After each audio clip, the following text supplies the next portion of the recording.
you from Braamfontein in Johannesburg, where the city sightseeing Joburg tour begins, and we're about to get onto the open red bus. Thank you for staying with Morning Live and welcome to the Art Bulletin. The South African Literary Awards have celebrated over 100 authors and writers since they began in 2005. The Rights Associate is calling for entries for the 8th leg of the Salas. Here's the project director Raxi Akho with more information. The aim of the South African Literary Awards is really to build this culture of reading and writing, but also to celebrate the heritage that is brought around by the practice of literature and by our authors. You may be the author or the publisher or somebody who knows the author who the author sometimes is lazy to submit or didn't hear about the awards. So anyone really who has books published between 2011 and 2012 across languages in South Africa is most welcome to send in the applications. Gregory Makoma's Vuyani Dance Theatre will host their latest production, Dominion, at the Soweto Theatre on Wednesday. The Luyanda Sidia choreographed piece will be accompanied by an announcement of the company's upcoming move from Newtown to Soweto. It is a bold move. We're starting it slowly by already doing workshops on a monthly basis in Soweto, and we're also taking our season for the first time in Soweto. So that on its own, it's actually a bold move on its own. Dominion is a piece that is inspired by what is happening within our community, and not only in South Africa, but everywhere in the world. It's basically we touching base on issues of power and how when power is unleashed, sometimes it can have a positive or a negative impact. And also it is inspired by political, social issues within our background. For instance, we would have never thought that there would be another massacre in the new South Africa, It will be at the Soweto Theatre from the 29th of May till the 8th of June.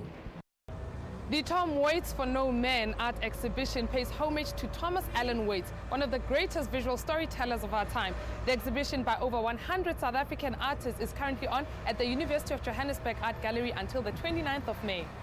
Tom Waits, like Leonard Cohen and Bob Dylan, is one of the major kind of storytellers and songwriters of the 20th century. So as part of the ongoing series that I'm curating around that, we decided to do Tom Waits this year and to look at his narratives and look at his narrative sequences and things like that for artists to use as a starting point. About 300 artists applied to be part of the show, and we eventually selected about 90 artists, resulting in 110 works. The Julius Caesar project is the result of establishing a number of key questions by 9 fourth-year students. The production interrogates the assumptions related to staging Shakespeare in contemporary South Africa. It's the story of power and about different people's needs and ideals of political leadership. And the way in which we're telling it is we're breaking up Shakespeare's play into 3 different versions. So we tell the story 3 times. The story, and even though it's Shakespeare, it seemed to be very immediate for a contemporary audience. It's young, it's contemporary, it's South African, there are multiple languages. It's people trying to tell a story to make it meaningful today. We are still on the open red bus and Lebo is now taking us to the Gold Reef City. In other news, while Africans gear up for what should be one of our biggest celebrations, Durbanites are getting ready for the much talked about Africa Day concert. The concert takes place on the 25th of May and is presented by 15th African Renaissance. It's very important to celebrate Africa Day because we celebrate who we are, we're celebrating our heritage, our culture, and also it's about African unity. Mafiki, Professor, and Zonke, all of them, they are multi-award winners, and they are highly recognized not only here in South Africa, but beyond the borders of South Africa and Africa. And they are known throughout the world because of the music they've been giving different audiences across the world. This year's Mushito Music Conference and Exhibition will go back to the place where it first started 10 years ago. The conference will be hosted at the Sandton Convention Center from the 21st to the 23rd of September. Registrations for Mushito 2013 open on Wednesday. This year we are promising a much better and a bigger Mushito compared to the previous years, as we are celebrating the 10th anniversary of this big African music conference. The reason why we decided to move it to Sandton Convention Center, it's for convenience. There are quite a number of people who are complaining about convenience and who are saying that they cannot do what they want to do after the concert. So we said this year, let's try the Sandton Convention Center. And that's where Mushito started actually 10 years ago. So we decided to go back to where it started.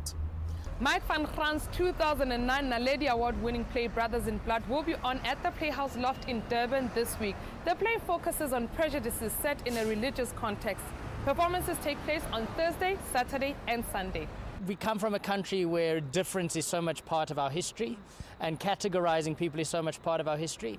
And what this play really manages to do is to put a face to people that we often just choose to box. We often choose to categorize someone who is other than us.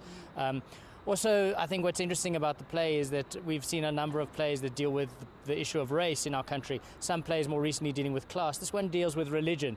But the religion is really a metaphor for how we relate to each other as people in South Africa and how we accept or shun people because of what we think they are or what we think they believe. A sexy 90-minute-long version of Shakespeare's Othello will open at the Pop Art in central Johannesburg on Wednesday. This adaptation, which only requires 8 actors, was created for a much younger audience with shorter attention spans. Originally, if you did the whole of Othello, it would be 3 hours, which A, means a lot of time out of school for kids. And also these days, I think the youth have a shorter attention span in terms of, TV shows are shorter, lots of ad breaks, high-speed access to information. So to get them to sit still for 3 hours, I think would have been a challenge. So we've kept it at 90 minutes. All the major plot points are there, and we've just sort of cut out a lot of the fluff and the superfluous characters like messengers and servants, and we've just taken it to the core of the story.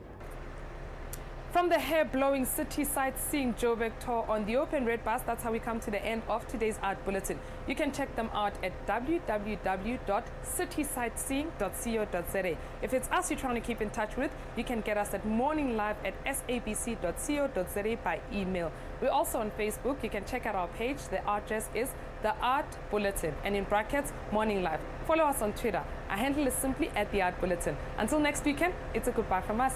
Thank you, Lebza. All right. Sure, bye. Thank you.